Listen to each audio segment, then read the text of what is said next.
Sekali lagi selamat pagi, Romo Alek dan para sahabat Sadana yang terkasih. Selamat jumpa dalam acara doa hening Sadana hari ini. Nama saya Lucy dan saya yang akan membantu menjadi moderator untuk pagi ini. Seperti biasa, kita akan membuka perjumpaan kita hari ini dengan nyanyian dan kita akan mengambil lagu pembuka dari Puji Syukur nomor 868 yang berjudul Kerelaan Tuhan. Mari kita sama-sama dengarkan lagu tersebut.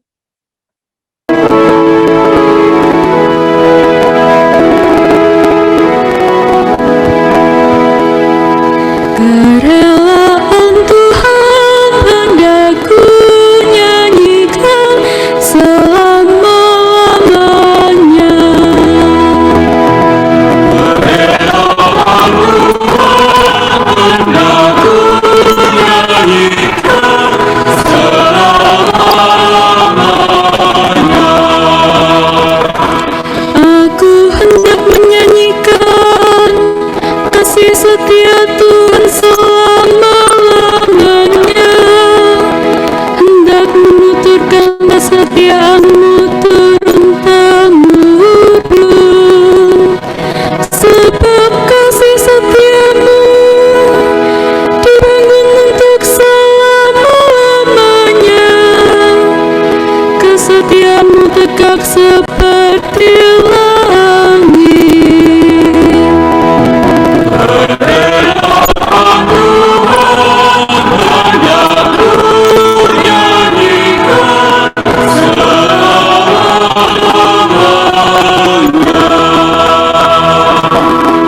Engkau berkata, telah kuikat perjanjian dengan orang pilihanku. Aku telah bersumpah kepada Daud hamba-Ku. Aku hendak menegakkan anak cucu-Mu untuk selama-lamanya dan membangun tahta-Mu turun-temurun.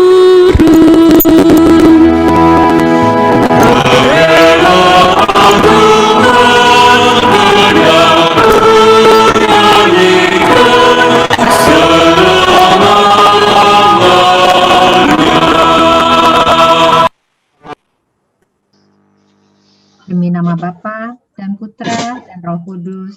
Amin.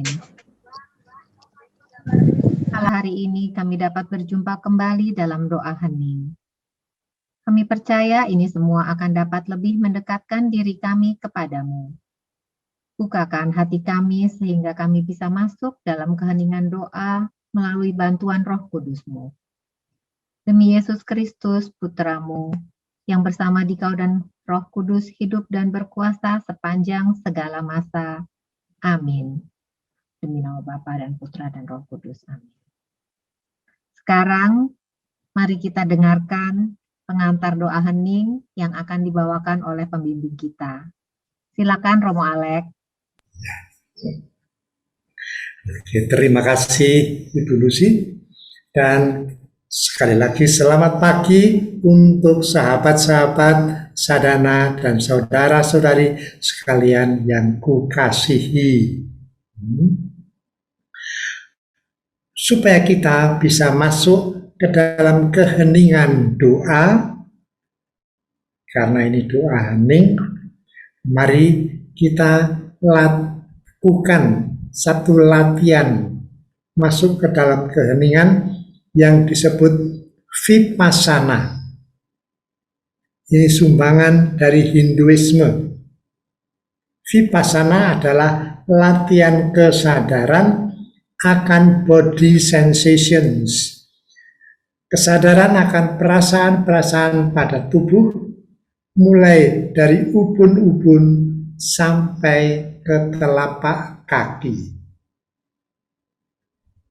Untuk itu, silakan diam sejenak mendengarkan pengantar dari saya.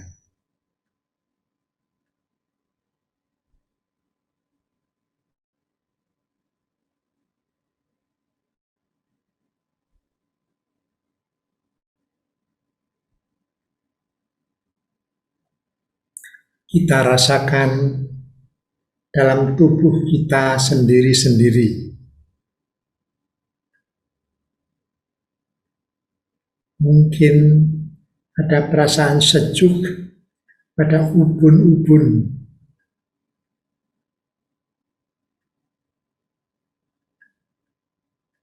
Ada perasaan cukup hangat pada wajah,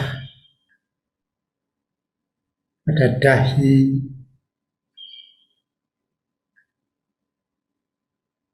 pada hidung, pada kelopak mata,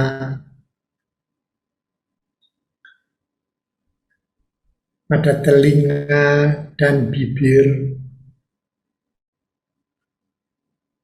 Bahkan kita rasakan kesejukan mungkin pada dagu dan leher kita.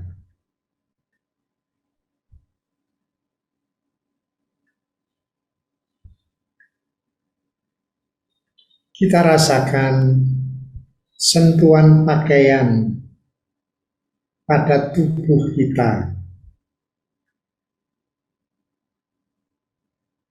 Dari depan pada dada kita,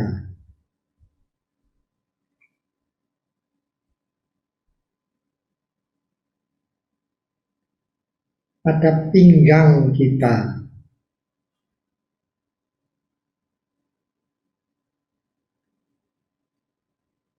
pada perut,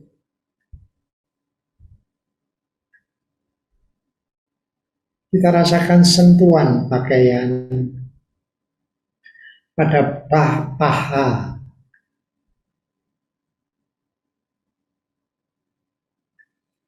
pada betis dan tulang kering kita.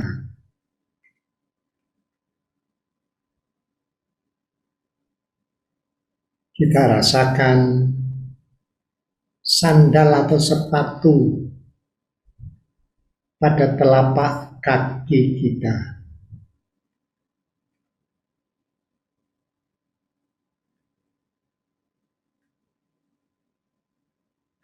Kita rasakan sentuhan pada betis kita, pada pantat di mana kita bisa duduk dengan tenang.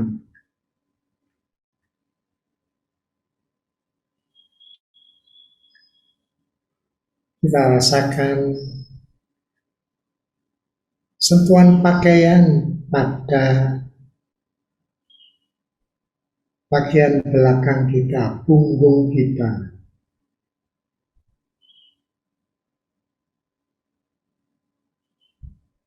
Kalau baju lengan pendek, kita rasakan kesejukan pada tangan kita.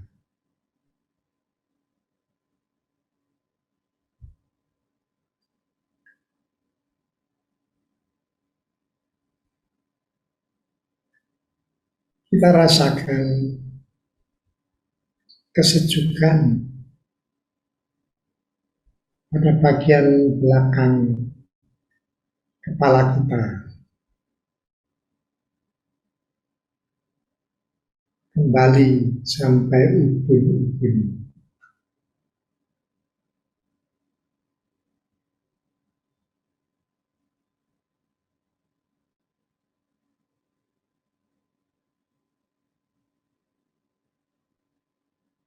Hanya dengan merasakan body sensations, perasaan-perasaan pada tubuh, kita jadi hening.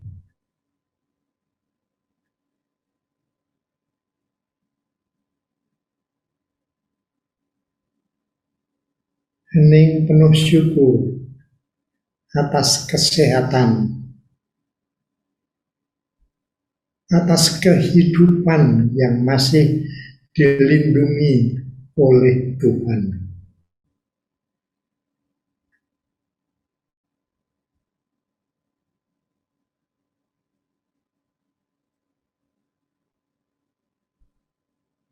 nikmatilah keheningan ini.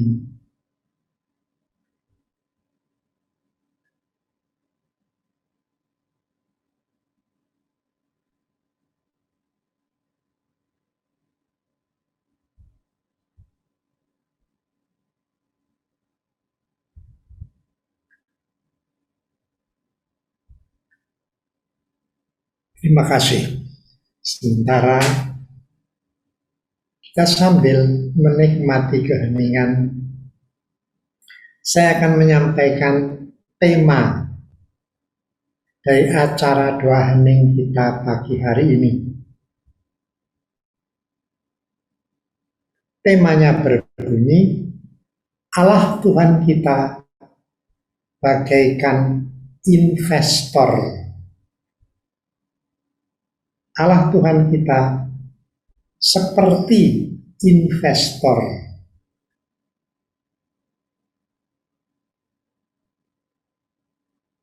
Istilah investor memang tidak terdapat dalam kitab suci, tidak. Itu saya temukan saja. Tetapi inspirasi dan visinya terdapat dalam Injil.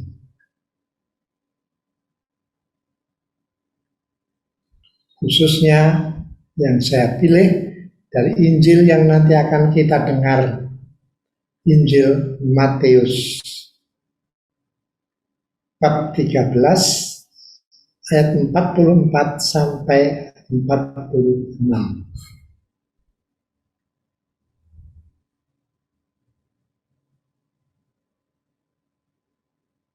Permenungan masuk dalam doa hening akan kita pandu dengan Lectio Divina, suatu cara untuk merenungkan firman Tuhan yang kita warisi dari Yudaisme kuno. Orang Yahudi sudah biasa melakukan Lectio Divina ini.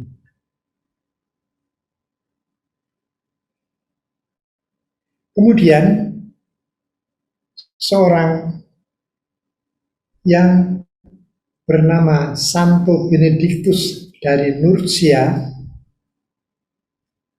itu pendiri dari ordo-ordo monastik seperti para Trapistin,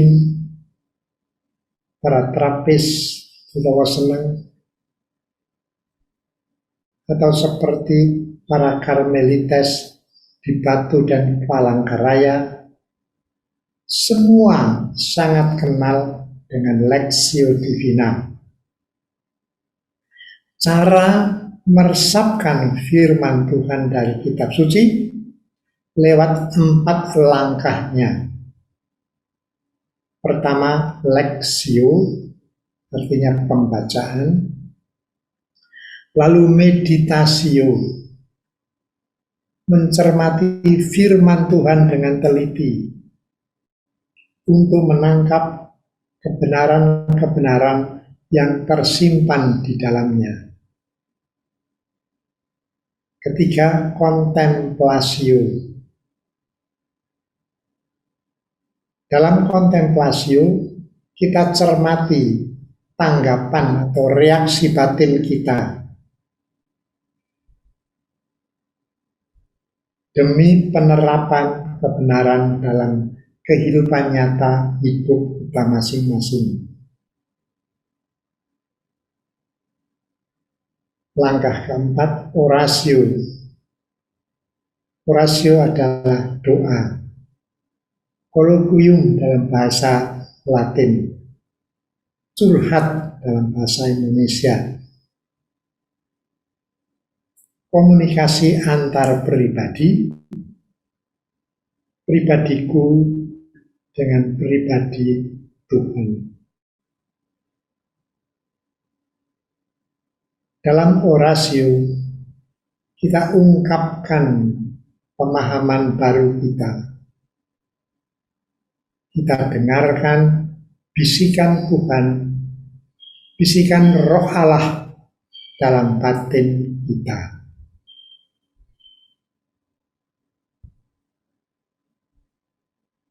Mengikuti Lexio Divina, kita akan mulai dengan mendengarkan pembacaan dari kitab suci Matius 13 ayat 44 sampai 46, atau kalau kita bawa buku kitab suci, kita baca sendiri juga dalam keheningan. Bagi kita yang tidak membawa buku kitab suci, kita dengarkan pembacaan oleh Ibu Cucu yang biasa membacakan kitab suci dengan suaranya yang begitu jelas. Ibu Cucu, silakan membacakan Matius 13 ayat 44 sampai 46 itu. Baik Romo, terima kasih. Pembacaan dari Injil Matius 13 ayat 44 sampai 46. Perumpamaan tentang harta yang terpendam dan mutiara yang berharga. Hal kerajaan surga itu seumpama harta yang terpendam di ladang, yang ditemukan orang, lalu dipendamkannya lagi. Oleh sebab sukacitanya, pergilah ia menjual seluruh miliknya, lalu membeli ladang itu. Demikian pula hal kerajaan surga itu, seumpama seorang pedagang yang mencari mutiara yang indah. Setelah ditemukannya mutiara yang sangat berharga, ia pun pergi menjual seluruh miliknya, lalu membeli mutiara itu. Demikianlah firman Tuhan. Syukur kepada Allah. Terpujilah Kristus.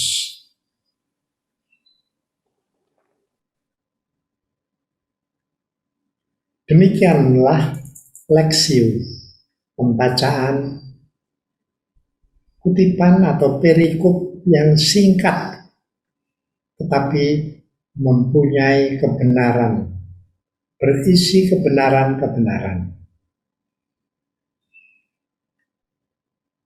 Untuk menangkap kebenaran itu, kita masuk pada langkah yang kedua, ialah meditasio. Meditasio, permenungan, di mana kita mencermati firman Tuhan. Mencermati firman Tuhan untuk menemukan kebenaran-kebenaran yang tersimpan di dalamnya. Maka itulah apa kebenaran yang tersimpan dalam kedua firman tadi. Kerajaan surga sama seperti harta terpendam di ladang, sama seperti mutiara yang indah yang ditemukan orang.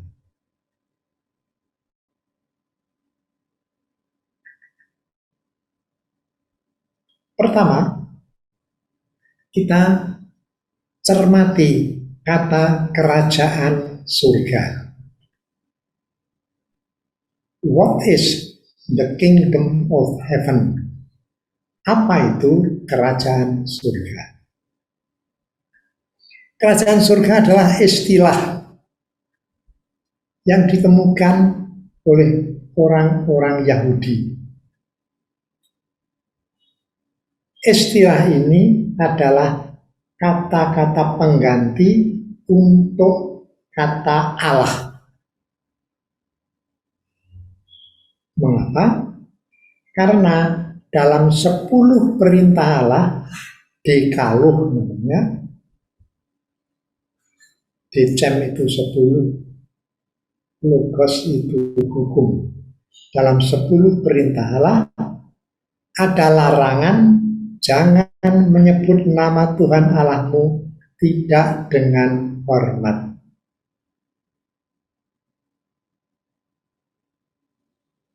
Para sahabat pasti hampir hafal 10 perintah Allah itu ya. Yang kedua berbunyi, jangan menyebut nama Tuhan Allahmu tidak dengan hormat, atau jangan menyebut nama Allahmu dengan sembarangan. Maka sebagai ganti kata Allah diucapkan kerajaan surga. Dulu kerajaan Allah, tapi kalau masih ada kata Allah diganti lagi kerajaan surga. Dan Tuhan Yesus mengikuti cara itu, maka dia mau menerangkan tentang siapa Allah itu, bagaimana Allah itu dengan istilah kerajaan surga. Kerajaan surga seperti harta terpendam di ladang yang ditemukan orang. Ayat 44 itu.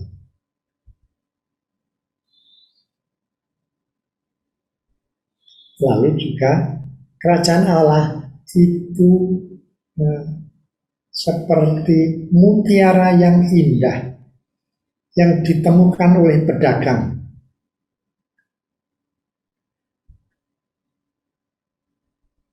Baik yang menemukan harta terpendam di ladang dengan sukacita, lalu menjual seluruh miliknya untuk membeli ladang yang berisi harta terpendam itu. Zaman sekarang mungkin lain, kalau menemukan harta terpendam langsung diambilnya saja, bukan? Tapi Tuhan menerangkan, lalu orang itu dengan sukacitanya menjual seluruh miliknya untuk membeli ladang dan harta yang terpendam di situ itu. Atau pedagang itu kemudian setelah menemukan harta yang sangat indah, mutiara yang sangat indah, dia lalu pergi menjual seluruh miliknya untuk membeli mutiara, harta yang indah itu.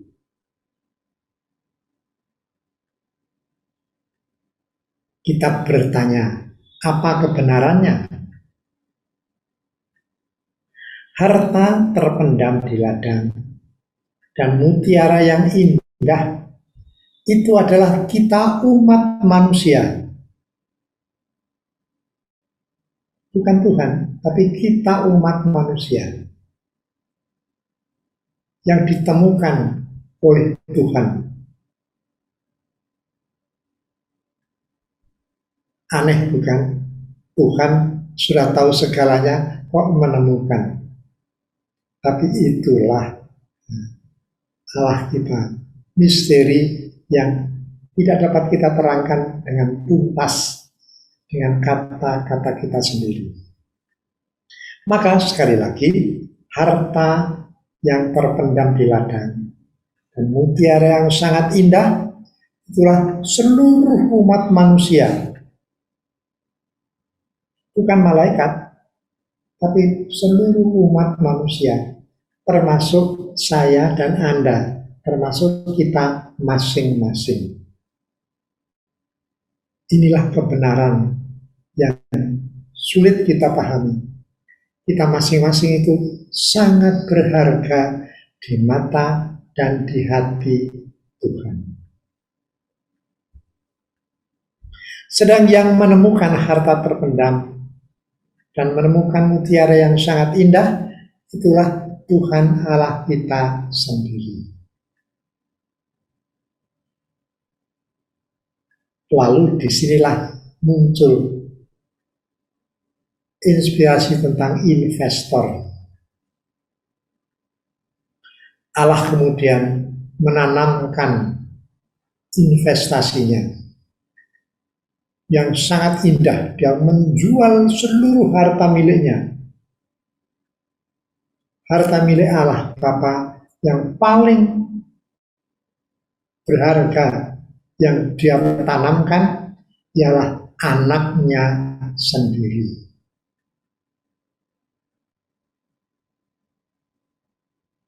Hal itu kita tangkap, kita yakinkan dari kesaksian Yohanes Penginjil.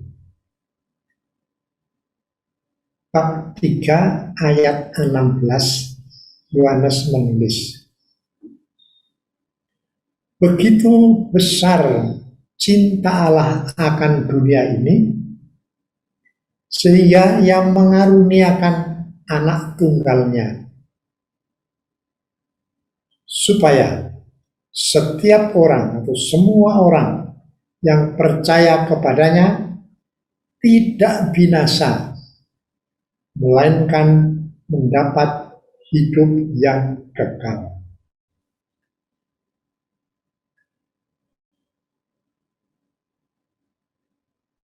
Kebahagiaan abadi kita itu sangat berharga di mata Tuhan, di hati Tuhan, sehingga yang mengaruniakan anak tunggalnya. Allah mengaruniakan anak tunggalnya menjadi manusia. Allah Putra tidak menjadi malaikat, tidak menjadi hewan, tidak menjadi pertumbuhan, tidak, tetapi menjadi manusia. Dan sebagai manusia, dia mengalami segala suka duka kita, kecuali dosa. Dan akhirnya dia bahkan menderita penderitaan yang paling mengerikan. Bayangkan, dia itu setelah perjamuan malam terakhir pergi ke Taman Getsemani. Dia menderita secara psikologis sangat mengerikan sampai berkeringat darah. Dia tahu segala yang akan dia derita. Dia sangat ketakutan sampai berkeringat darah. Bayangkan itu. Kemudian dia ditangkap.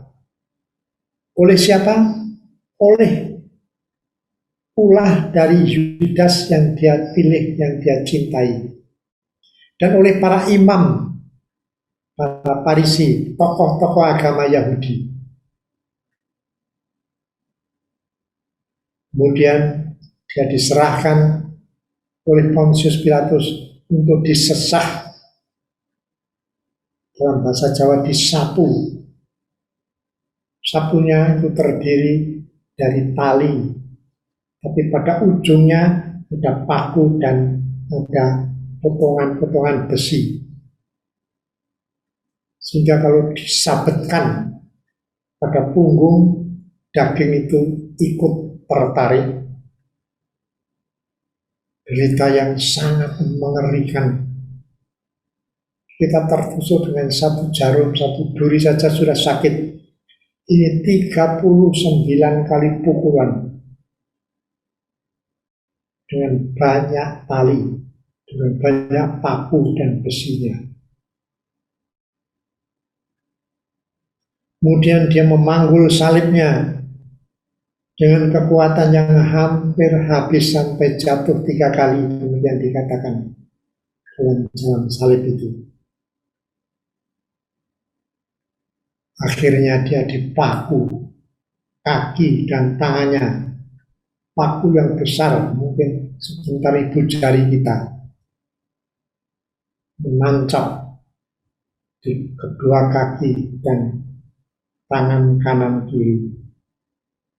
3 jam dia menderita.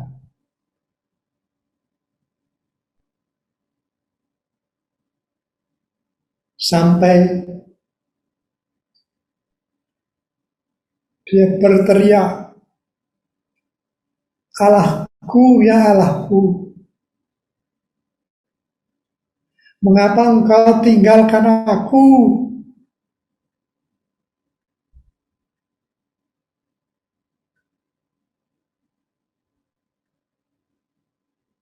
Setelah 3 jam menderita sakratul maut, akhirnya dia bersabda, "Ke dalam tanganmu kuserahkan hidupku." Kata yang paling indah, yang pasti membahagiakan justru bagi bapaknya, tapi juga bagi sang putra. Dia melaksanakan tugasnya, membahagiakan.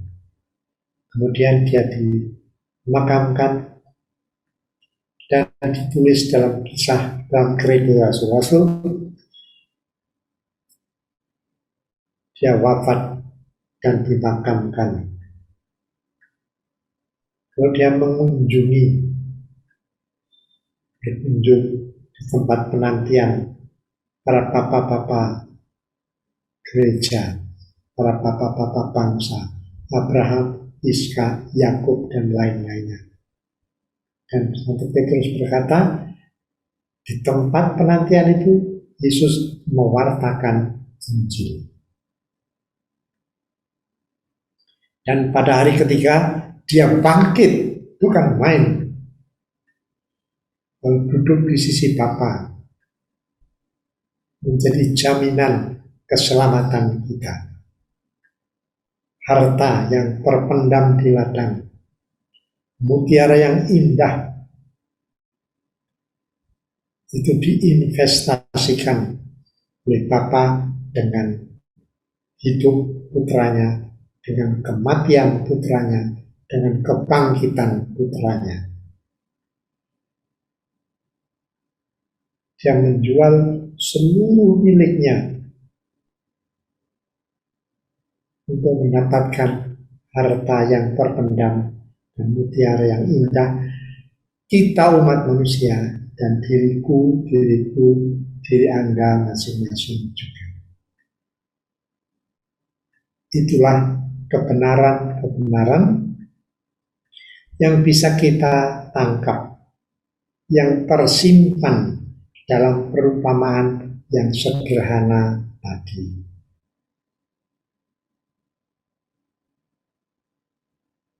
Itulah pada langkah yang kedua, namanya meditasio, setelah langkah pertama lexio tadi.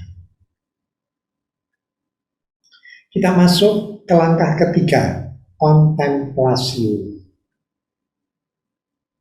Dalam kontemplasio kita tuh mencermati, bukan firman Tuhan lagi, mencermati tanggapan atau reaksi batin kita terhadap kebenaran-kebenaran itu.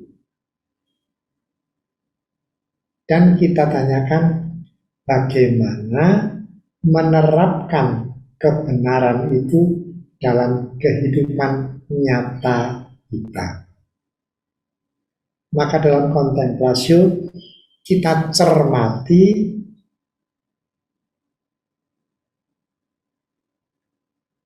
tanggapan kita, reaksi batin kita terhadap kebenaran-kebenaran yang kita tangkap, kita temukan dalam dalam meditasi tadi itu.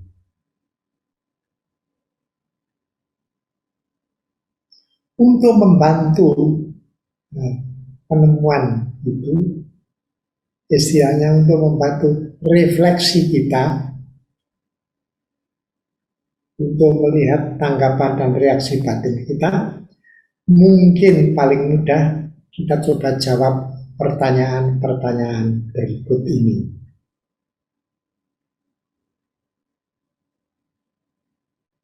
Misalnya saja ya. Pertama, dalam hidup kita masing-masing ada bakat-bakat pembawaan positif yang kita terima sejak lahir.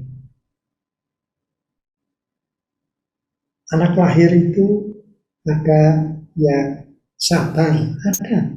Bayi yang sabar itu ada.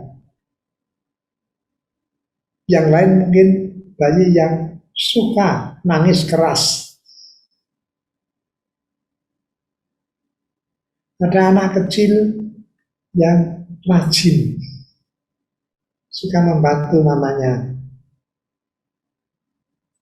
Yang lain mungkin cerdas, cepat belajar,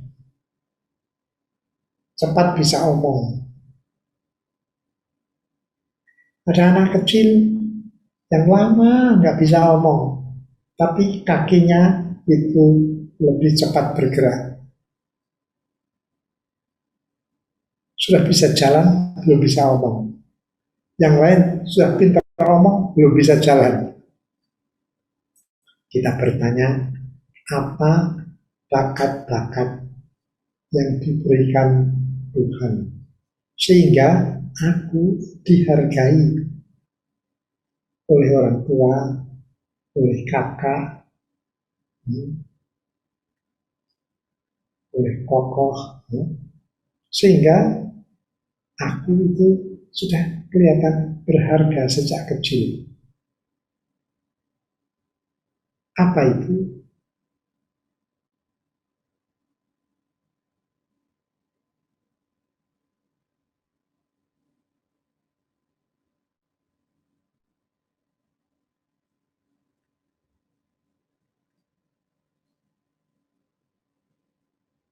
Yang kedua, pertanyaan lain misalnya. Apa unsur kesayanganku yang aku rela melepaskan bila Tuhan menghendaki pada waktunya? Mungkin persahabatan. Seorang sahabat dipanggil Tuhan. Sedih rasa hatiku, sangat kehilangan. Seorang suami kehilangan istri karena COVID-19.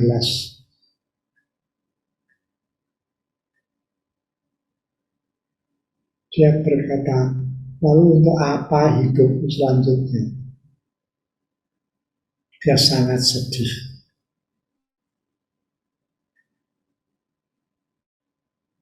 Apa yang bisa ku relakan? Mungkin persahabatan. Mungkin kesehatan, sangat kuhargai. Ku pelihara sebaik-baiknya. Tapi ada saatnya kesehatan juga hilang. Mungkin karena suatu penyakit yang tak tersembuhkan. Mungkin karena usia yang lanjut.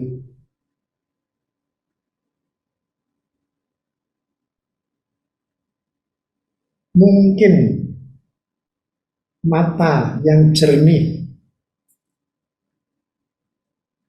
yang suatu ketika diambil. Kebetulan saya punya mata sudah kabur dalam usia 83 tahun ini. Saya tak bisa membaca buku lagi, kecuali dengan digital magnifier, alat pembesar yang kecil. Bisa membaca dari kalimat per kalimat dengan susah payah. Mata sangat berharga bagiku. Tapi dalam usia tua ini hampir hilang. Tuhan kurelakan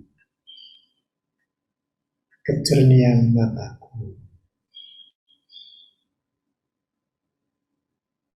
Atau mungkin pada waktunya Tuhan akan mengambil yang sangat berharga bagi kita masing-masing, ialah kehidupan.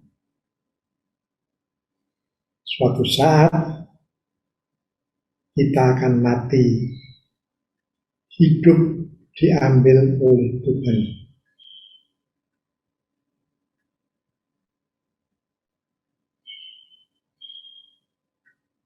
Kita tinggalkan dunia itu dengan segalanya, dengan semuanya kita lepaskan. Maka pada waktunya alangkah indahnya bila kita bisa berkata, terjadilah kehendak-Mu. Seperti dalam doa Bapa kami, jadilah kehendak-Mu di bumi seperti di surga.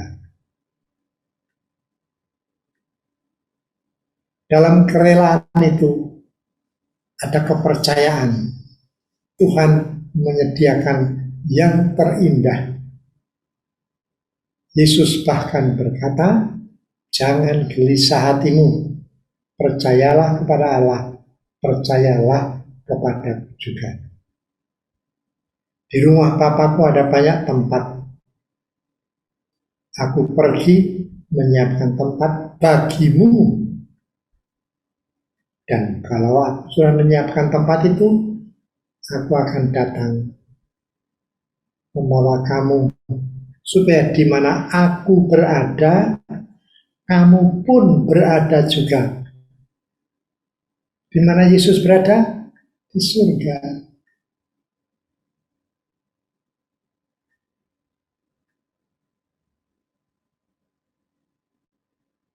Untuk mengakhiri permenungan ini, saya punya satu kisah yang nyata.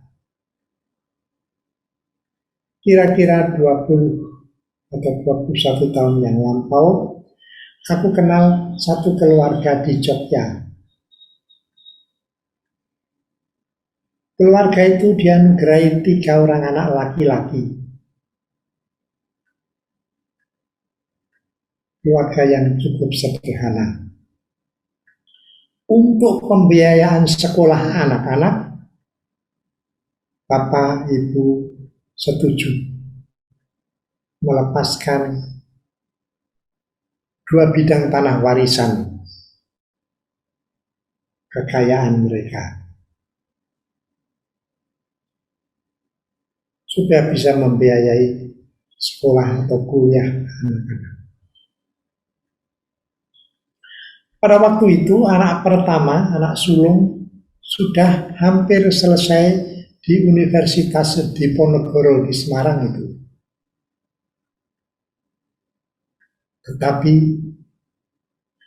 si sulung ini kena penyakit tifus pada waktu itu dan meninggal dunia.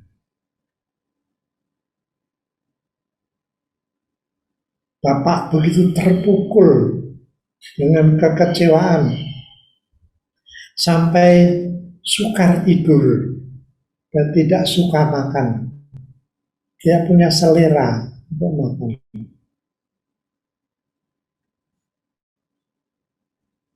Istrinya berusaha menghibur.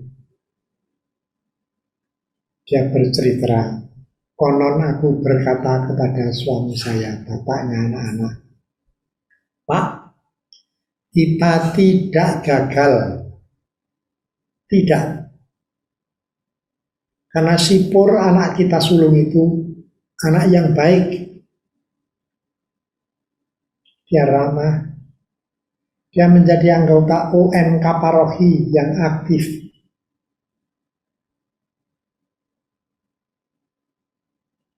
Dia menjadi anak yang baik karena kita didik begitu.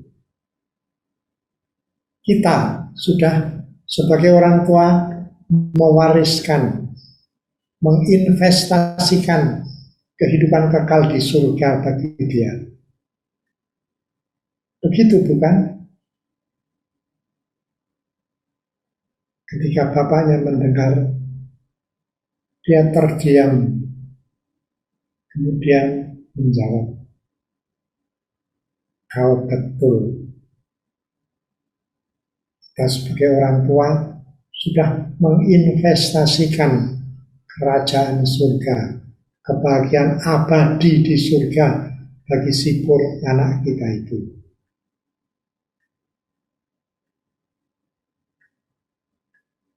Ini suatu kebenaran yang baik ditangkap oleh semua keluarga yang mendidik anaknya dengan baik, menginvestasikan kerajaan surga bagi anak-anak kita. Bagi pastor paroki, menginvestasikan kerajaan surga bagi umatnya.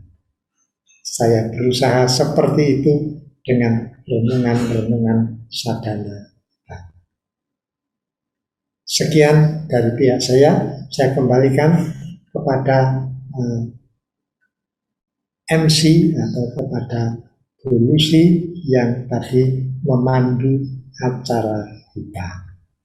Silakan Bu. Terima kasih banyak Romo Alek untuk ulasannya barusan. Sekarang kita akan masuk ke sesi tanya jawab ya Romo. Ya. Iya. Bagi Bapak Ibu yang ingin bertanya melalui chat, silakan diketik. Nanti saya akan bacakan.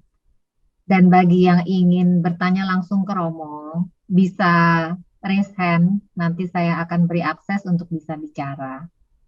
Terus, akan digilir sesuai urutan supaya tidak saling tabrakan. Kemudian untuk materi yang baru disampaikan oleh Romo Alek akan kami attach di chat. Bagi yang membutuhkan, silakan di-download. Oke, saya belum lihat ada pertanyaan Romo. Mungkin mereka sedang mengendapkan pengajaran Romo. Oke. Romo, ini ada satu pertanyaan. Sebetulnya apa arti investasi itu, Romo? Iya. Kebetulan sekarang ada Kementerian Investasi oleh Bapak Presiden kita. Lalu saya pernah mendengar. Apa itu investasi? Investasi adalah penanaman modal untuk mendapat keuntungan yang lebih besar. Itu investasi. Maka penanaman modal untuk mendapat keuntungan di kemudian hari, keuntungan yang lebih besar. Saya kira itu jawaban yang singkat tetapi saya tangkap dari Presiden kita juga. Investasi adalah penanaman modal demi keuntungan yang lebih besar di kemudian hari. Oke, begitu. Ya, terima kasih Romo. Teman-teman, saya sudah upload filenya, silakan di-download bagi yang membutuhkan. Kemudian kita lanjut ke pertanyaan berikut Romo. Ya. Apa kira-kira maksud Romo tadi bilang keuntungan besar yang dirindukan oleh Allah Tuhan kita? Allah kita kan sudah maha sempurna. Apalagi yang dia rindukan, Romo? Iya, itulah misteri Allah kita. Dia sudah maha sempurna, dia mempunyai segala sesuatu, tapi dia merindukan keselamatan kita, umat manusia, dan masing-masing. Keselamatan saya, keselamatan Anda itu dirindukan oleh Allah. Dan bisa gagal, maka Allah merindukan itu. Jadi Allah merindukan keselamatan kita masing-masing karena Allah itu memberi kebebasan. Kita bisa bersalah, kita bisa berdosa, kita bahkan bisa gagal. Tapi Allah selalu mau membantu kita, mendampingi kita supaya kita berhasil. Bahkan dia memberikan anaknya sendiri, putra Allah, untuk menjadi modal yang dia tanamkan itu. Jadi kerinduan Allah itu satu misteri. Allah yang sudah punya segala sesuatu, yang bisa segala sesuatu, kok memberi kebebasan pada kita untuk keliru, untuk berdosa, untuk gagal. Tetapi kemudian memberikan putranya sendiri menebus kegagalan kita, menebus dosa-dosa kita. Dialah anak domba Allah yang menghapus dosa-dosa dunia, dosa apapun, hapus oleh pengorbanan Yesus putranya. Bahkan gereja itu punya lagu, Uyus unastila salvum facere, mundum quid ab omnis gelere. Artinya, setetes darahnya sudah bisa menghapus seluruh dosa dunia. Setetes darah. Padahal dia mencurahkan darahnya. Sehingga waktu ditombak, setelah dia wafat ditombak pada dadanya itu, keluarlah darah dan air. Dosa dunia bisa dihapuskan apa saja. Ada orang yang bertanya, kalau orang mengebom, bunuh diri, apakah bisa dihapus? Setetes darah dari putra Allah bisa menghapus seluruh dosa manusia. Kuyus unastila salvum facere, totum mundum quid ab omni scelere. Itu bahasa Latin ya. Ya, kebetulan saya masih ingat lagu itu. Adurute devute latens deitas, tapi lalu ada kata itu. Oke, saya kira jawaban ya begitu saja. Kalau ada yang lain, kalau ada silakan bertanya. Kalau tidak ada, tidak mengapa. Artinya kebenaran sudah meresap ke dalam hati kita. Romo, banyak pertanyaan Romo, jadi boleh minta tambahan waktu kan? Ya boleh ya. Saya lanjutkan Romo ya. Apakah 4 urutan metode tadi, yaitu lexio, meditatio, kontemplasio, lalu doa, harus dilakukan secara utuh dan berurutan, Romo? Jadi 4 langkah itu membantu. Tidak berarti semua harus dilewati, tetapi mungkin dengan kebiasaan mengikuti, lalu orang bisa membaca kitab suci dengan lebih, ya istilahnya lebih lancar, lebih mudah karena tahu mula-mula membaca, baca saja. Kemudian mencoba menangkapkan kebenaran yang tersimpan dalam firman, mencermati dengan meditasi. Yang ketiga, mencari penerapan bagaimana kebenaran itu dapat diterapkan dalam hidup. Sehingga dengan demikian kita mohon bantuan Tuhan untuk bisa menerapkan itu. Maka kalau 4 langkah itu kita biasa lakukan, akhirnya mungkin kita juga bisa menerangkan kitab suci. Saya itu juga saya bukan ahli kitab suci yang belajar di Roma, tidak. Tetapi karena saya sejak di novisiat terdidik untuk secara sederhana membaca, merenungkan kitab suci dengan cara Lexio Divina. Lalu sekarang kalau tiap kali saya harus memberi permenungan sadana, saya tidak merasa ragu-ragu karena ada pegangan dari Lexio Divina itu. Maka tidak harus setiap langkah, tidak, tergantung waktunya juga. Tapi yang penting membaca kitab suci itu penting sekali untuk memulai. Langsung berdoa juga boleh. Oke, itu pertanyaan dan jawabannya. Berikutnya Romo ya. Ada 2 orang yang memiliki perasaan sama Romo. Jadi pertama mereka mendengar judul Romo, mereka pikir mutiara itu adalah Allah yang harus kita cari. Jadi setelah mendengar tadi ulasan Romo, ternyata terbalik ya.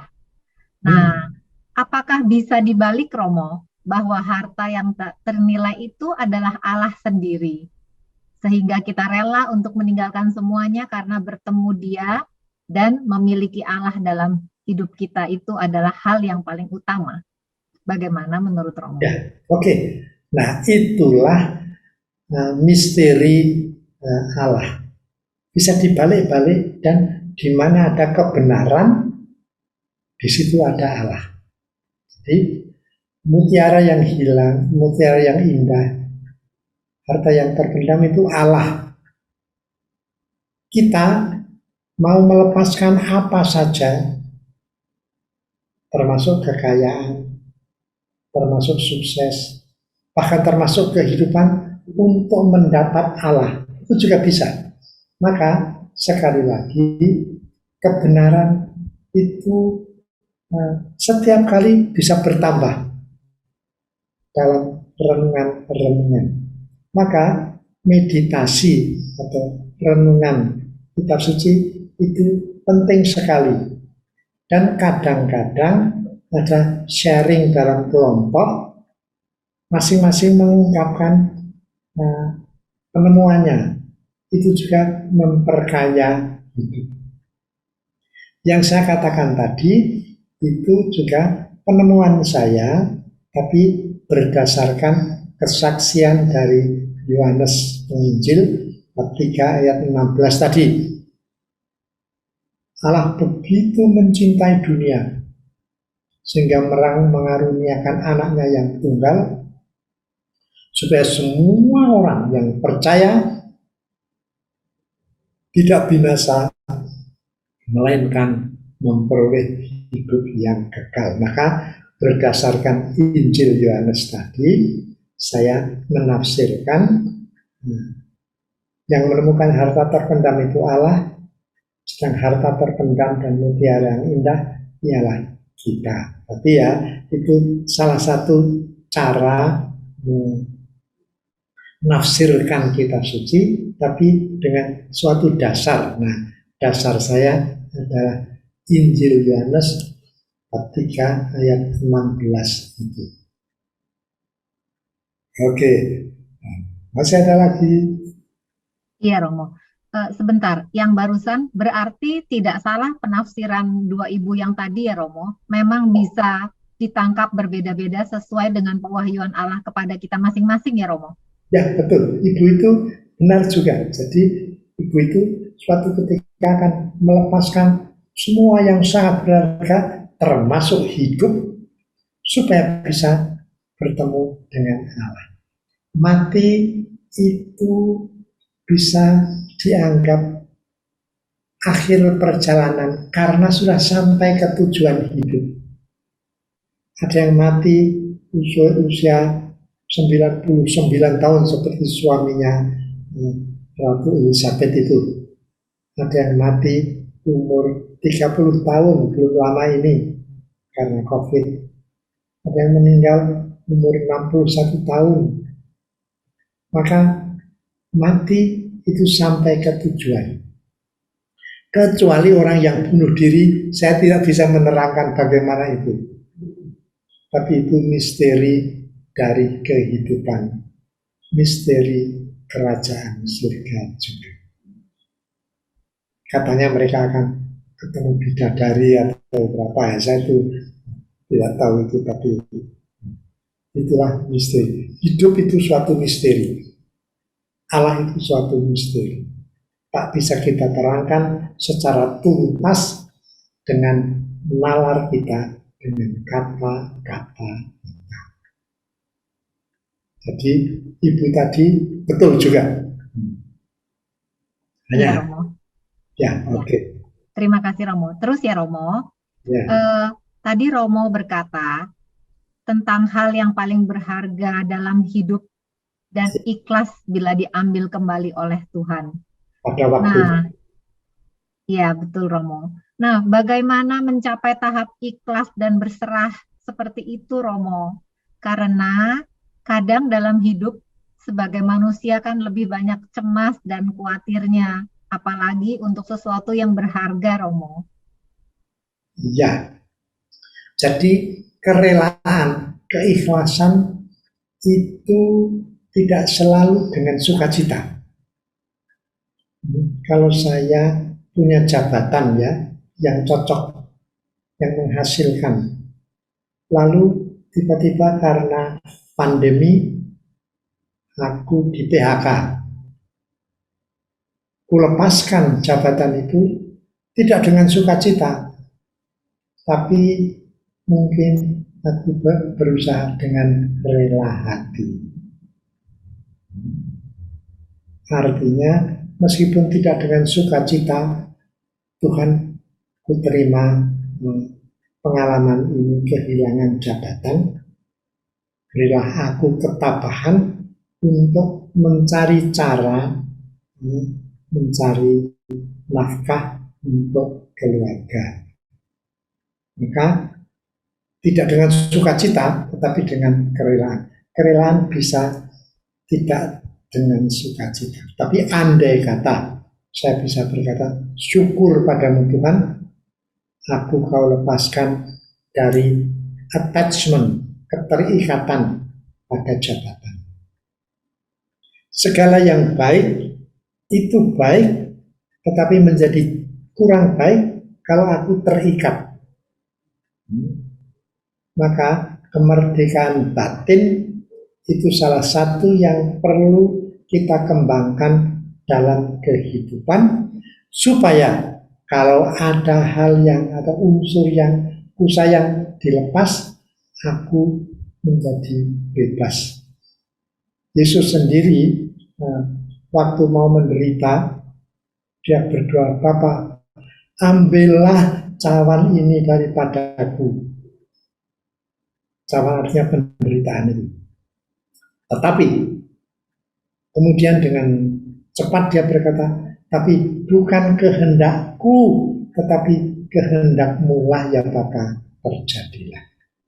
Maka menderita di salib itu Yesus tidak dengan senang hati, oh tidak, dengan berat hati, tetapi dengan kemerdekaan batin, dengan kebebasan batin. Maka salah satu yang pantas kita kembangkan dalam hidup ialah kemerdekaan batin terhadap hal-hal yang positif.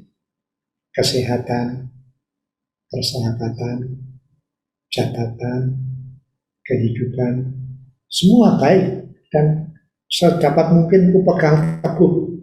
Tapi andai kata pada suatu saat itu hilang, aku dengan rela mengatakan terjadilah kehendakmu.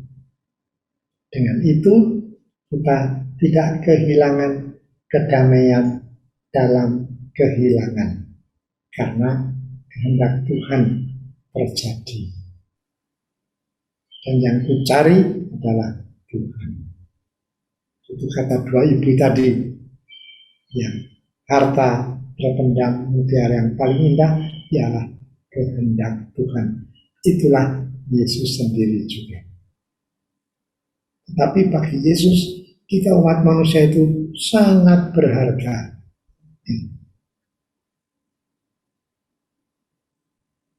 Oke, nah, saya kadang-kadang harus menahan diri supaya jangan omong terlalu panjang.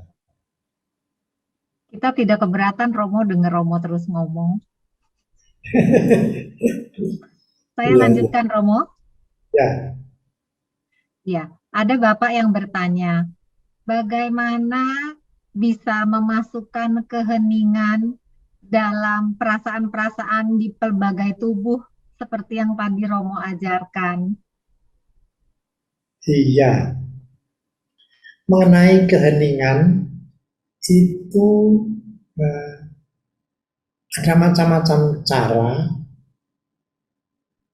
Bisa dengan menutup mata, bisa dengan membuka mata. Saya pernah waktu masih di sekolah dulu, ada guru yang berkata, lihatlah di tembok itu ada titik biru. Bukan titik tapi sebesar bola biru di tembok. Pandanglah itu. Dan kami anak-anak itu memandang lama, diam, tak bergerak. Setelah kira-kira 5 menit, guru bertanya, apa yang kamu lihat? Ya, yang biru itu. Tapi ada teman lain yang berkata, saya itu melihat dunia ini selalu ada yang lebih indah daripada sekelilingnya. Sekeliling tembok putih itu cat biru bundar itu kok kelihatan bagus. Di dunia ini selalu ada yang bagus.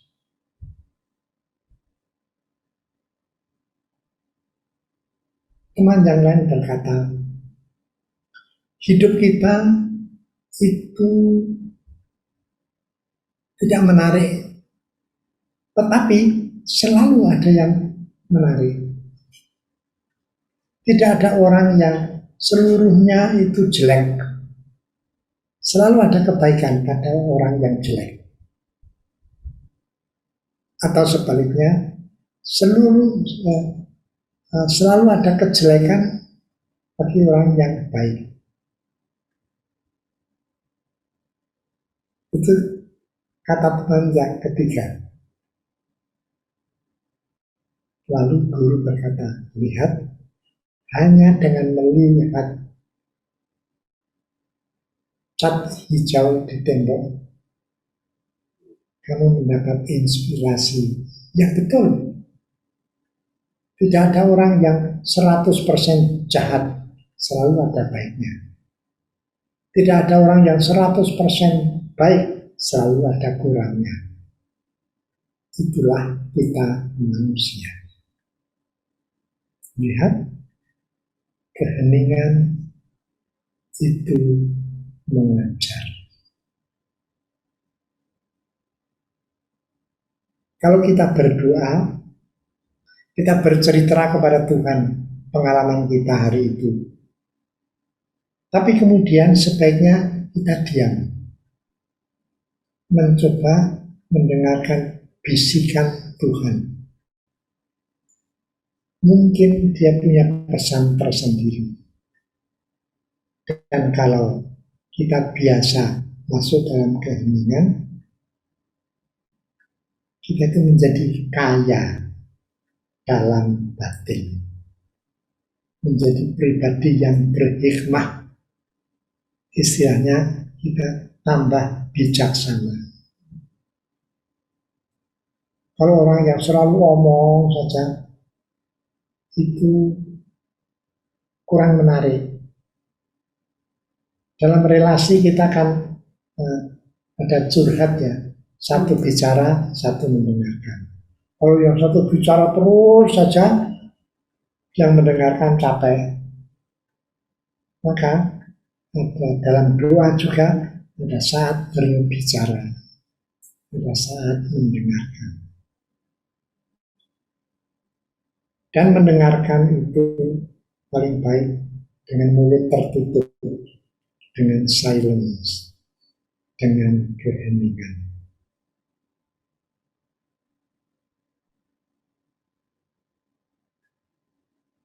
Kita belajar sadhana, masuk dan menikmati keheningan dengan 3 cara, kecuali dengan mata tadi yang melihat itu 4 yang keempat.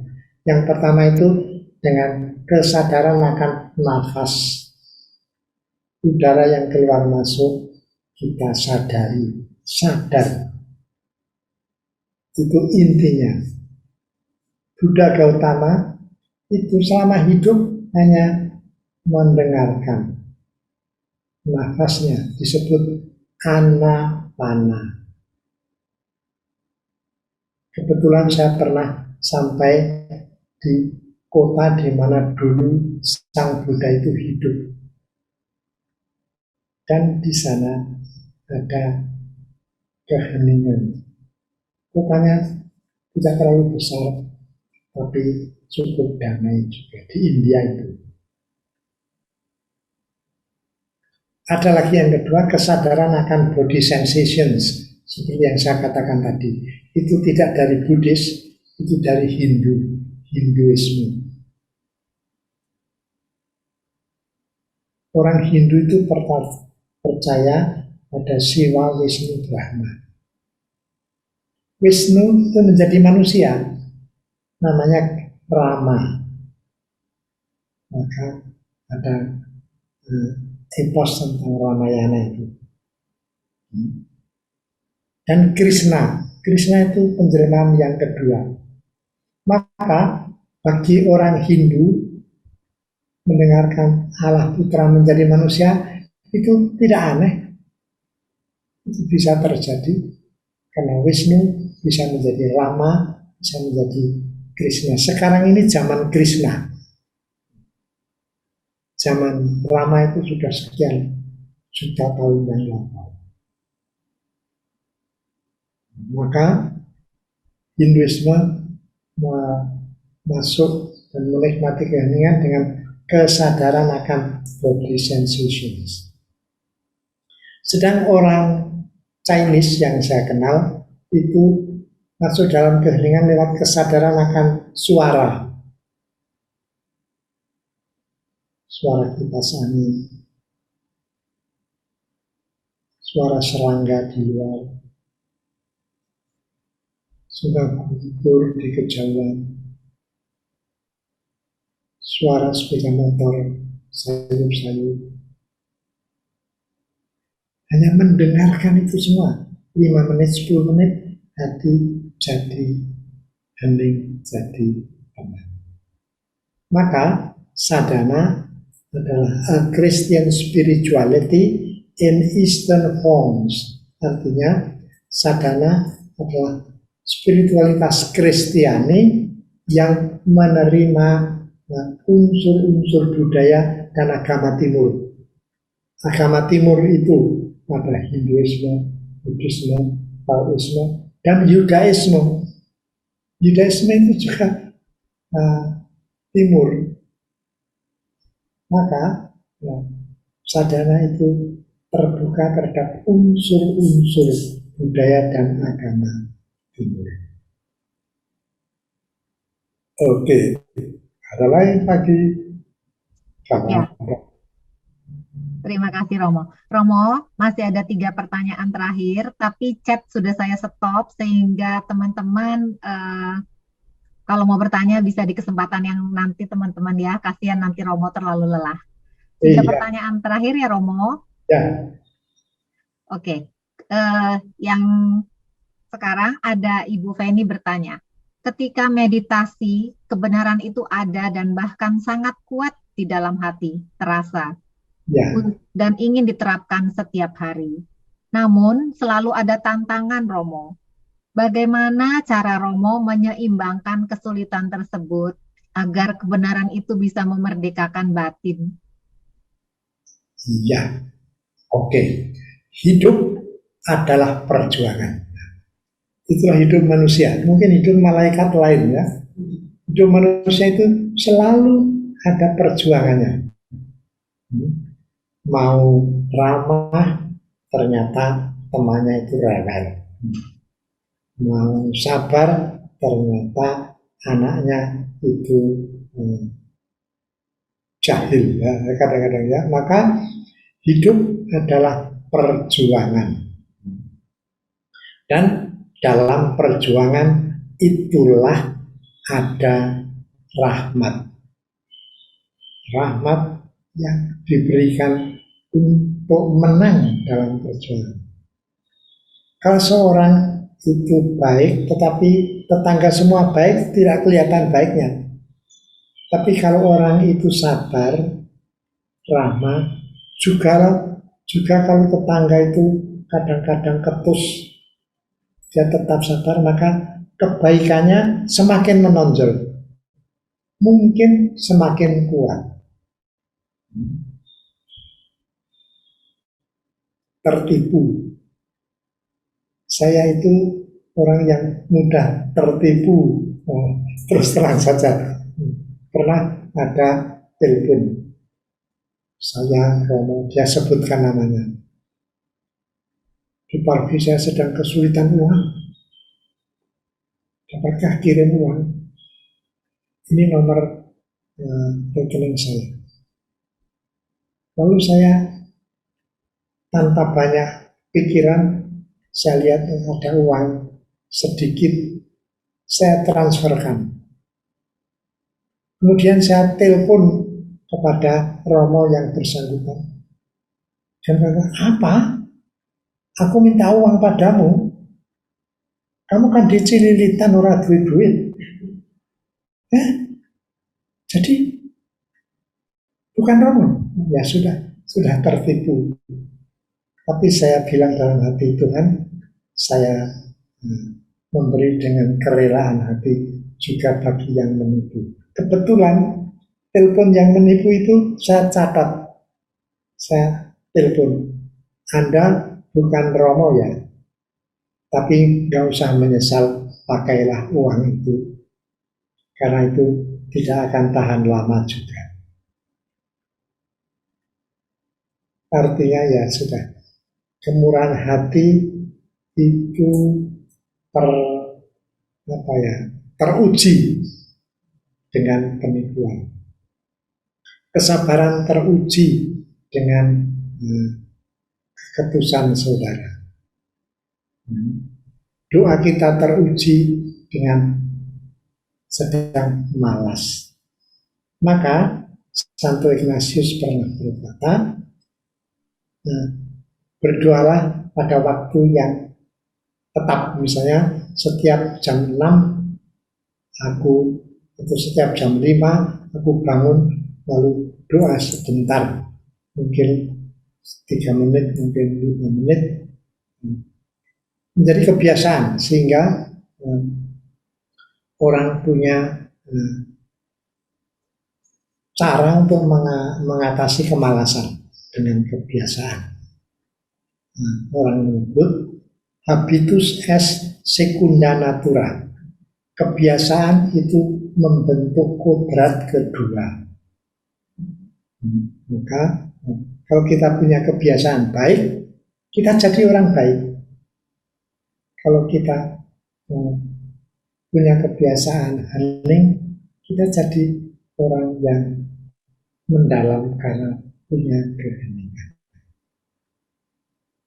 Oke, saya kira pertanyaan boleh diperpanjang, tapi untuk kali ini saya percaya sekian saja dulu supaya kesabaran kita tidak teruji karena capek.